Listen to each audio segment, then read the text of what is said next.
Valimiste eel toimuvad alati ägedad kampaaniad, väga kallid kampaaniad. Mida nende kampaaniatega suudetakse saavutada? Kui paljud inimeste arvamust teie arvates suudetakse muuta nende kampaaniate käigus? Nii kas 8 aasta eest või 10 olid ühed valimised, kus mu toonane doktorant Allan Sikk, kes nüüd teeb väga head tööd õpetades Londoni ülikoolis, näitas mulle graafi, kus parteide häälte arv oli täpselt proportsioonis kulutatud rahaga. See on hirmutav. Õnneks viimastel valimistel asi läks vägagi erinevaks. Rohelised said väga odava kampaaniaga, küllaltki palju edu ja mõni kallis kampaania läks vett vedama. Mul on selle üle väga hea meel. Aga muidugi raha ja valimiskampaaniad mingil määral mõjutavad valimisi. Kui me vaatame Ühendriikide valimisi, siis ma olen nüüd viimasel ajal teinud mitmeid saateid sellest, et üha tugevamaks on muutunud see sõltumatu valija seal keskel, kes võib väga kiiresti kallutada ühele või teisele poole oma arvamust. Kui vanasti oli tsükkel selline, et demokraadid olid võimul ju kongressis 40 aastat, siis tuli 12-aastane vabariiklaste periood, nüüd 8-aastane või 6-aastane demokraatide periood ja nüüd taas vabariiklased, et need ringid on läinud Ühendriikides kiiremini käima, seepärast et see sõltumatu valija seal keskel on muutunud kuidagi isepäisemaks. Kas Eestis näete te ka seda sõltumatut seal keskel, kelle nimel see võitlus siis käib? 2 partei puhul võib sõltumatud väga järsult kallutada ühes või teises suunas. Kui on nii 4-5 arvestavad parteid, siis sõltumatud võivad laguneda natuke rohkem ühes või teises suunas, nii et selles suhtes see mitmeparteisüsteem on tasakaalukam. Otsuseid tehakse aeglasemalt, aga ka mitte nii rähmakalt üle pea kaela, nagu USA-s praegu kipub olema. Aga kelle nimel siis Eestis need valimiskampaaniad toimuvad, kui on parteilased, kes oma eelistused on juba välja öelnud, kelle hääli siis püütakse? Seal peab olema siiski mingisugune sõltumatu valija seal keskel. No siiski muidugi on. Mina olen aja jooksul jõudnud hääletada vähemalt 4 erinevale erakonnale, nii et ma olen selles mõttes super sõltumatuse näide. Aga ikkagi suurel osal inimestel on oma kalduvused, nad panevad pahaks Riigikogu tegevust, aga siiski enamus inimesi jääb järgmisel valimisel sama erakonna juurde. Kui nüüd tulla nendest valemitest natuke emotsionaalsema territooriumi peale, kui palju inimesed valivad siiski isikuid, mitte ideid? Väga palju, aga jällegi oleneb valimssüsteemist. Ka proportsionaalse süsteemi puhul võib olla täitsa nii nagu Iisraelis, et valitakse ainult parteid, kandidaadi nimed ei esine. Teine võimalus on, et valitakse kandidaate ja siis parteid saavad vastavalt kohti. Eestis on see tehtud just nii narriks, et antakse inimesele võimalus hääletada üksik inimesele ja siis nagu valimisseadus naerab selle peale, aga kolmandik kohtadest täidetakse ülemaalise nimekirjaga, kus häälte arv eriti ei loe. Nii et üks selle keerulise valimissüsteemi puudusi on see, et see on nagu musterretsept valijate vihaseks ajamiseks. Kui sa ei respekteeri nende isiku eelistust, no siis ära küsi seda nii nagu Iisrael ei küsi.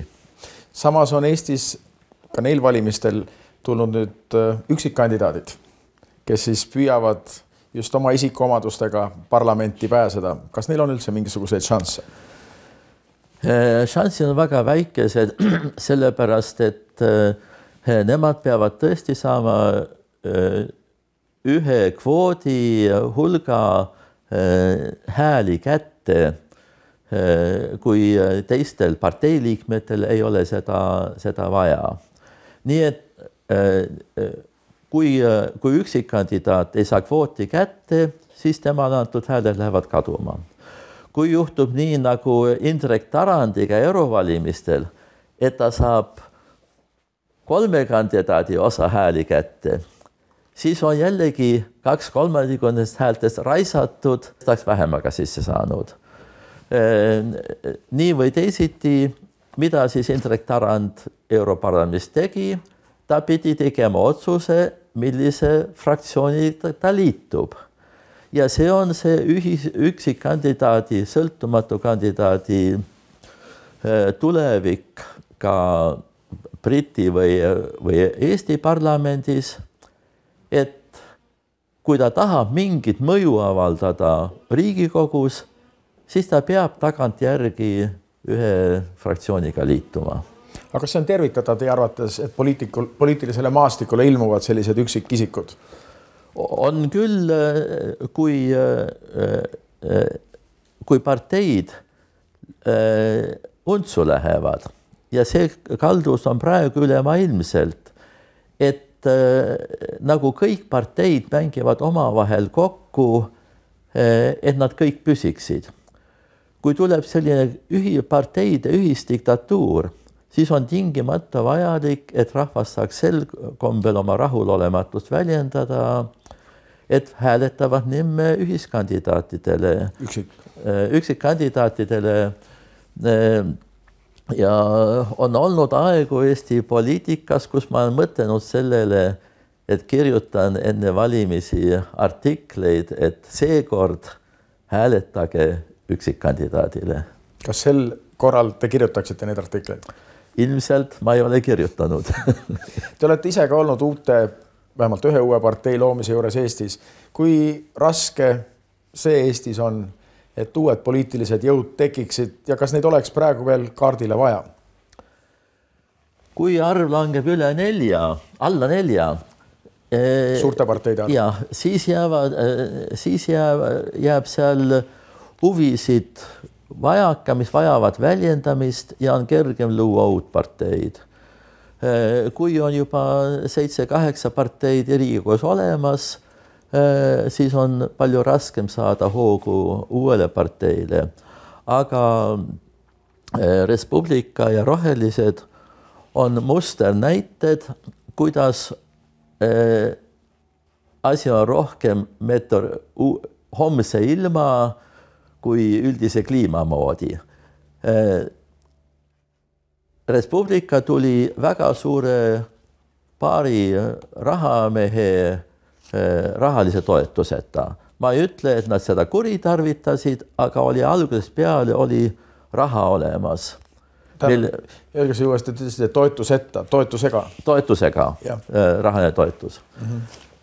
Nüüd Rohelised tulid ilma rahalise toetuseta ja tol ajal ma ütlesin Strandbergile, et see on ilus mõte, aga vist see, kuidas Res Publica oma edu kihva käänas, et see võtab vist aastakümneks lootuse ära, et uus partei saaks tekkida.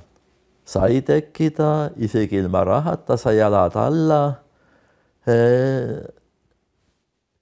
Mis taga nüüd juhtub, seda näeme. Nii et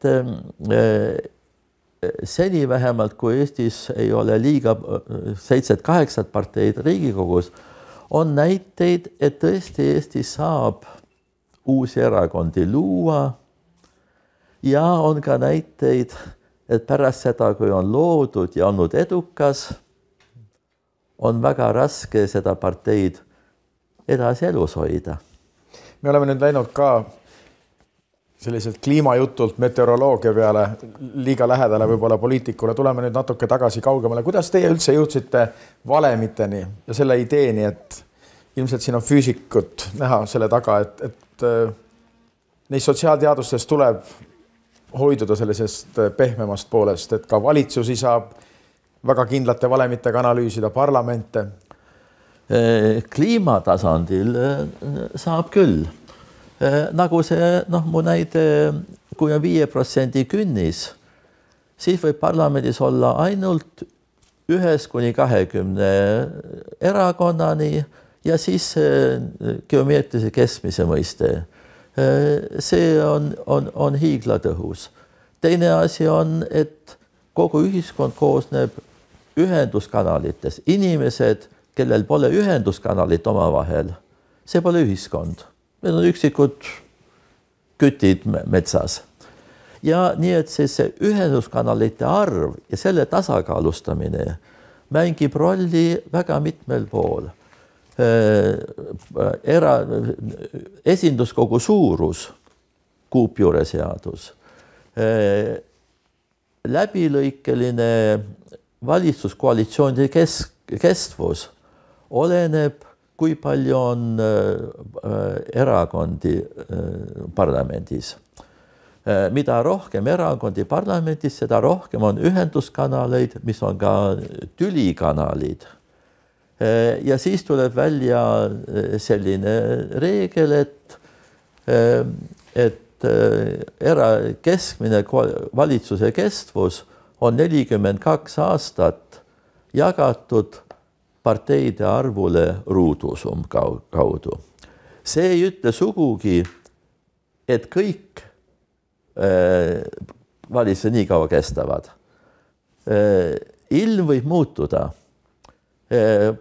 Valitsus, mida täna üles seatakse, võib langeda nädala pärast, kui tuleb mingisugune isiklik skandaal.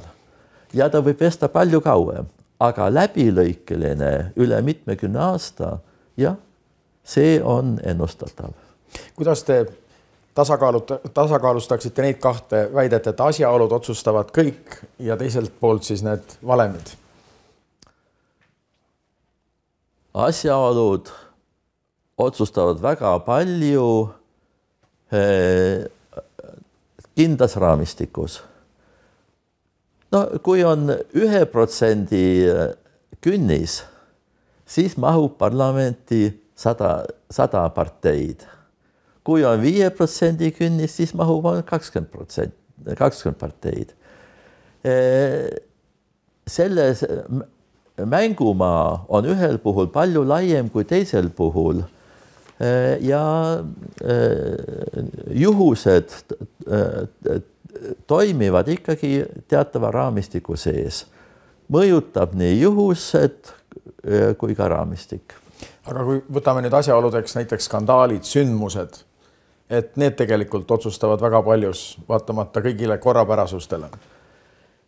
Teate, põhimõtteliselt me kõik võiksime olla 210 sentimeetrit pikad. Ja põhimõtteliselt me võiksime ka olla kõik 150 sentimeetrit pikad. Meie geneetika ei välista seda. Aga ime küll sugupõlve järel ollakse kuskil keskpaigas ja see keskpaik liigub natuke ülespoole, kui on dieedis rohkem suhkrut ja nii. Aga keskmised suruvad ennast peale. Nii et tegelikult matemaatika ikkagi peegeldub ja kumab läbi kõigest. Ta kitsendab võimalusi. Ta ei ütle, et ei, sa pead olema täpselt nii. Kas kitsendab või kristalliseerib? Kitsendab. Kui loogika ütleb, et piirid on siin, siis on keskmine ühes kohas. Kui loogika ütleb, et piirid on siin, siis on ka keskmine teises kohas.